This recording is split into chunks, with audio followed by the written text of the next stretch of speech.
Hello, good morning, everyone. It's Imogen here with Body Intelligence, and I'm here again with my friend and now collaborator to offer some programs, trauma awareness activist Shay Seaborne.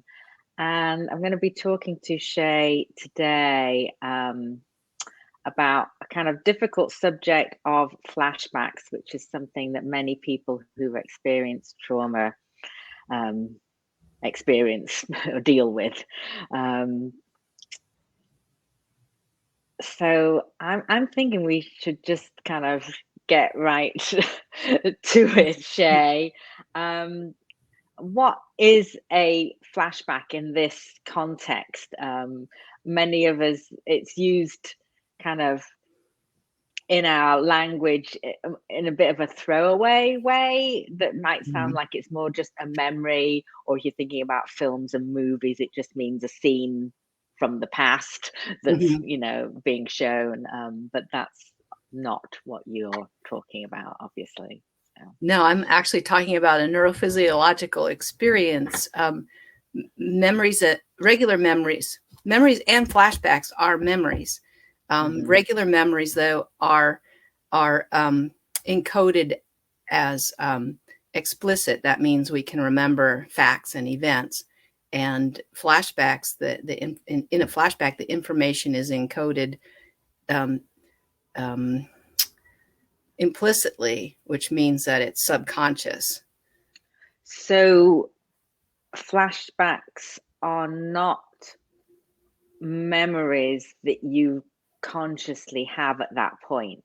Right. Yeah, they're subconscious, and they come forward suddenly when we're reminded of the original traumatic situation in some way. It could be a smell, a sound, an environment, a power differential, a phrase. And then suddenly that person feels, to varying degrees, that they are having that same experience again. They are often very frightening, especially if we don't understand them. But once we learn what they are, we can recognize that they're actually the parts of us that need healing, asking for help with healing that part of us at this time. So from what you're saying, it's not like you suddenly have a memory. You suddenly are having an experience as if it's happening now. Yes, it can involve like all the senses. I can hear the sounds and smell the smells and feel the touch and experience the nausea to varying degrees, depending on the severity of the flashback. So there's a spectrum in the way that a simple memory can be clear or fuzzy. Is it kind of, there's a spectrum?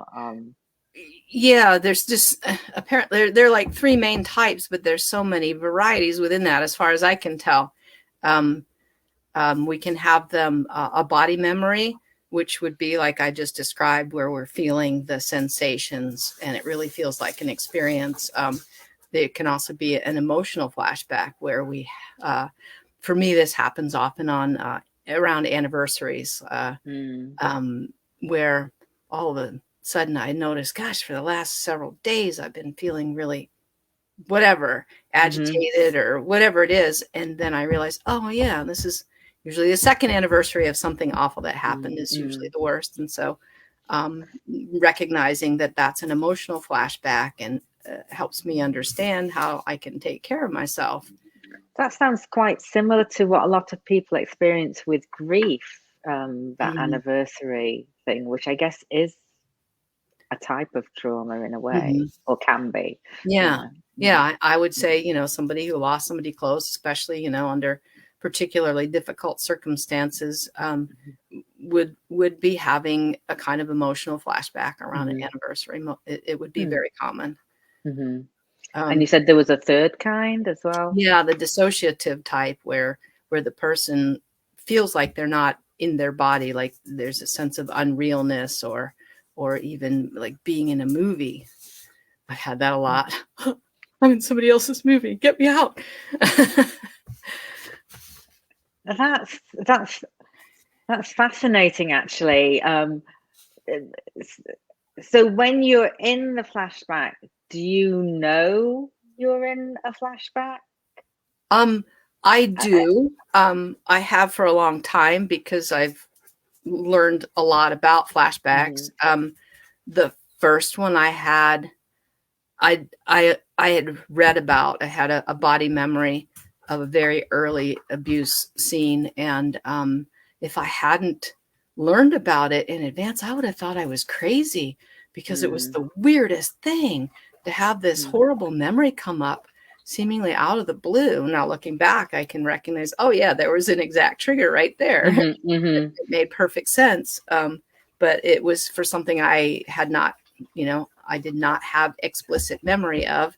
So it was a shock in that regard. And also it was just a very troubling experience.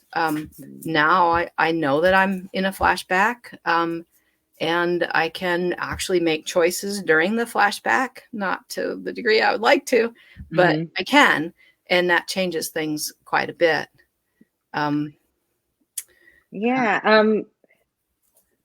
So I just want to go back. You said that the reason people get flashbacks is because it's unresolved trauma or something, and so the purpose of them, you said, was to they show actually, us where we need to focus our attention for healing. I wanted to say too that talking about the dissociative kind of flashbacks, those are highly correlated with terrifying behavior from parents and other caregivers. People who tend to dissociate had terrible childhoods. It's a very empowering survival adaptation. So there is this purpose. Your body's not just doing this for no reason at all, right? Not just mean to me. But I imagine they're quite disturbing, to say the least. And even though you might see the purpose of it, it's not something you want to be living with all day long, for instance. Flashbacks can be extremely powerful and dysregulating. When I first started my recovery work from child sexual abuse back in the 90s, I would call it going through a loop. It would be like I'd have a flashback and it would be like a massive flood of new information about something that I didn't remember before. And it would be so dysregulating that I'd call it being in a loop, like for 3 days. And that was actually good because before that it was like a week. It's really hard to function. I had young children in the home and it was really hard for me to function as a parent. And, somebody who operated the household when I was, in one of these loops. So, I mean, even though you can understand the purpose, I think maybe we're leading to it. My question is it possible to prevent? Do you want to prevent them completely if it's got this purpose? But is there a way of reducing the amount, maybe the intensity of, like you said you've learned to manage them and maybe soften the impact of them somewhat? I mean, it might depend on the particular flashback and it depends on a lot of factors. For me, it seems like if I can use these mind-body skills that we teach in our class, which I can adapt infinitely to my own changing needs. If I can use them to help me navigate my flashbacks, I can take them in little tiny frequent doses instead of pow. And that's a much better way for my nervous system, for my capacity to function, for my daily life, for the people around me. So are you saying by deliberately touching into the trauma, it's like you don't have to, I'm putting it simply, but you don't have to necessarily go into a full-blown flashback. You can have like a second or two of insight and experience or whatever that makes it a more manageable thing for you.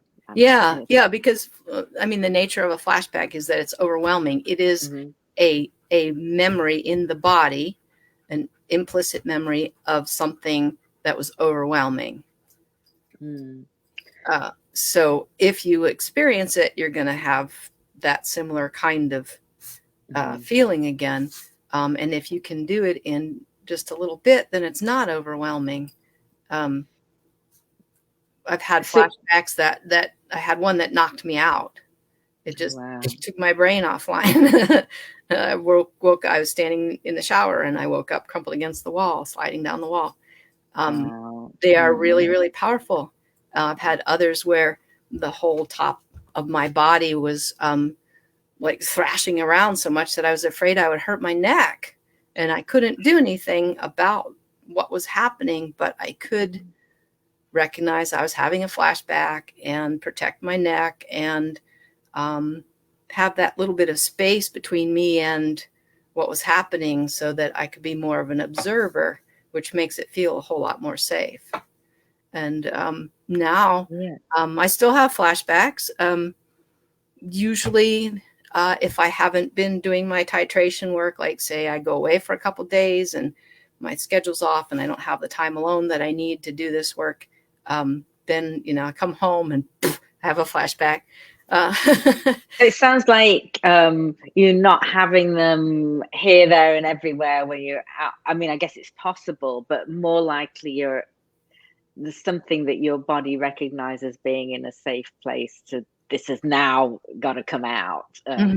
Yeah, for the process, I can still have flashbacks, especially in medical settings. I will have a dissociative flashback pretty quickly in a medical setting. And I don't have control over that because that is actual trauma happening right then. That's why I go into that mode. It's protecting myself from what's actually happening, which to my nervous system is still a highly threatening environment after what's been done to me.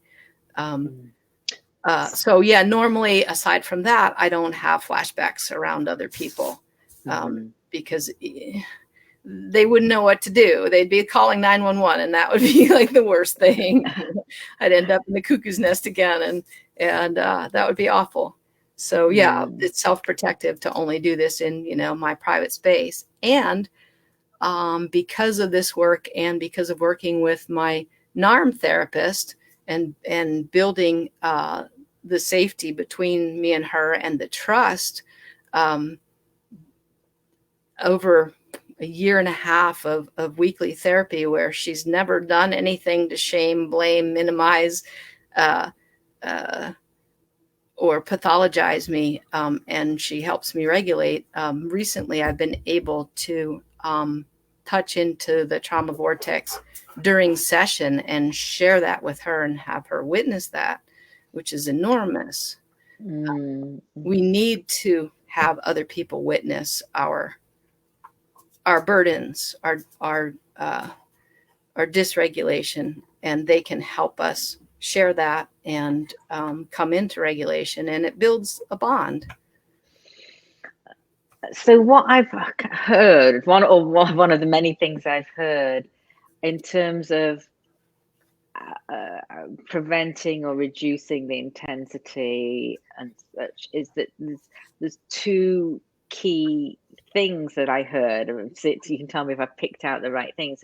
Is one that you can proactively choose to, using your words, enter the trauma vortex for a moment or two by just touching in and out. And I'm assuming this means that you're pretty darn confident you know how to come back and come out, right? That's crazy. There's practice.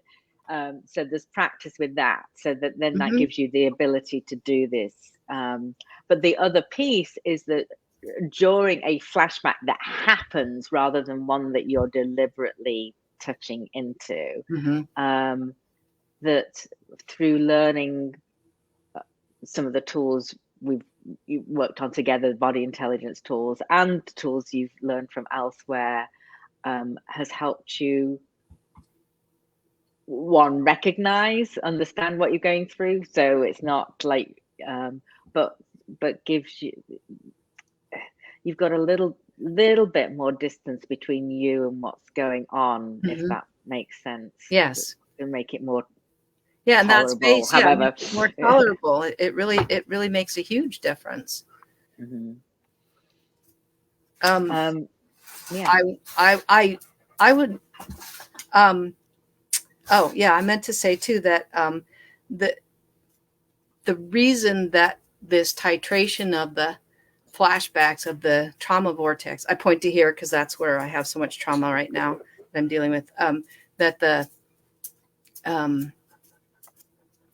sorry, lost my train of thought. That the process of mindfully, consciously touching in to the trauma and bringing up that implicit memory of the body and putting it at the same place as the explicit where the body is now, that is integrative, and integration is the source of well-being, which is the source of health.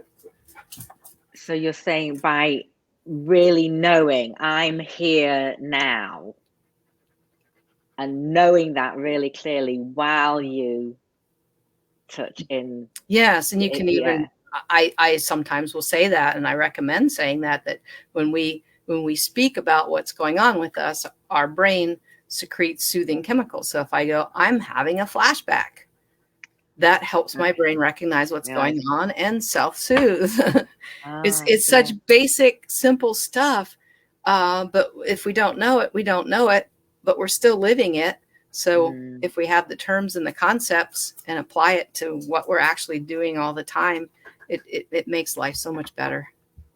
So you'd mentioned earlier the possibility of demonstrating just touching in really briefly, but obviously I wanted to check in with you first about how that feels for you right now, and if you would still like to do that. Thanks for checking in. That's thoughtful. I feel a little anxious about it, but I do feel some activation in that part, so I think I'm up for it. So do you want to explain what it means, which actually, in terms of what we've just been talking about, might be helpful, because you're telling yourself these things, right? This is what's going on, this is what's happening, and and then we can decide from there. I think so. Good idea. And when I say we, I mean you. Well, you have to put up with me, so that counts too. So I just wanted to first show briefly, this is a pain map I did for my pain specialist.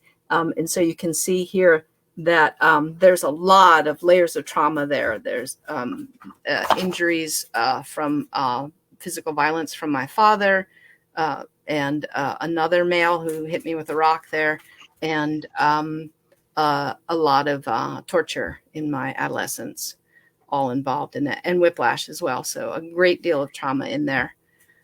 And it's currently the part of my body that is telling me I'm really in need of help here. So a lot of times I avoid this, but I'm gonna touch in here.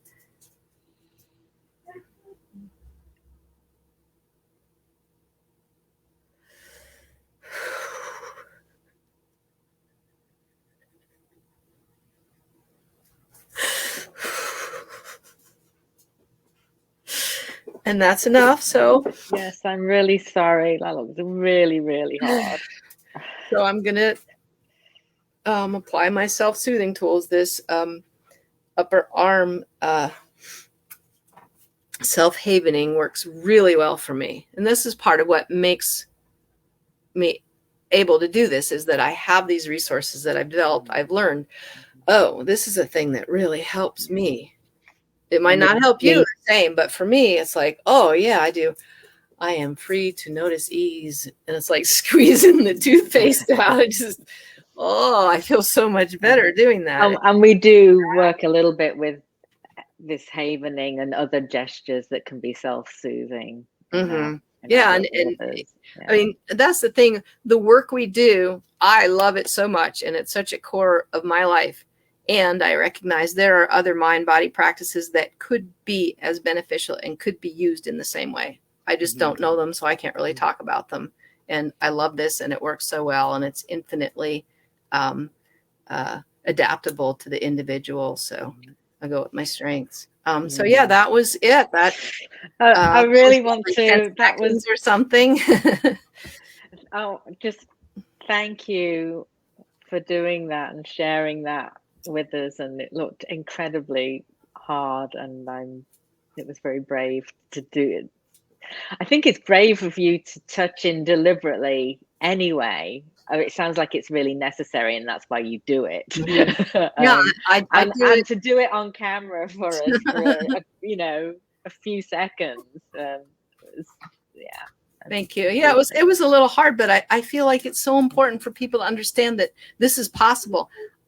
It isn't a magic spell that I have. It's just neurobiology, and it's basic neurobiology that anybody can learn. Dr. Dan Siegel, who's one of my big inspirations, he teaches this to little kids. Little kids can learn it. Pretty much anybody can. Yeah. So is there any other, I'm just looking at the time now, is there any main point to we finish up that you would like to leave people with, especially if they are experiencing or dealing with flashbacks themselves? Yeah, keep in mind that flashbacks are a message from the nervous system. They are offering us the opportunity to heal those implicit memories that still need to be healed. And if we don't heal them, we are living with the results of that in our body, in our nervous system, in the hypervigilance and the stress hormones, and in the way we live our lives. They impinge our ability to connect with each other and feel safe and to function in life. And when we can learn how to manage it in tiny little frequent bits, then we can change our wiring so that we're not being knocked out by flashbacks, and we can have the benefits of processing in a way that feels safe and doable, and heal ourselves and each other through, like what you did for me. What you're witnessing was healing for me this much. Thank you. It really matters. Yes. So on that note, we do have our next program, 4-week course, starting next Tuesday, actually. It's online.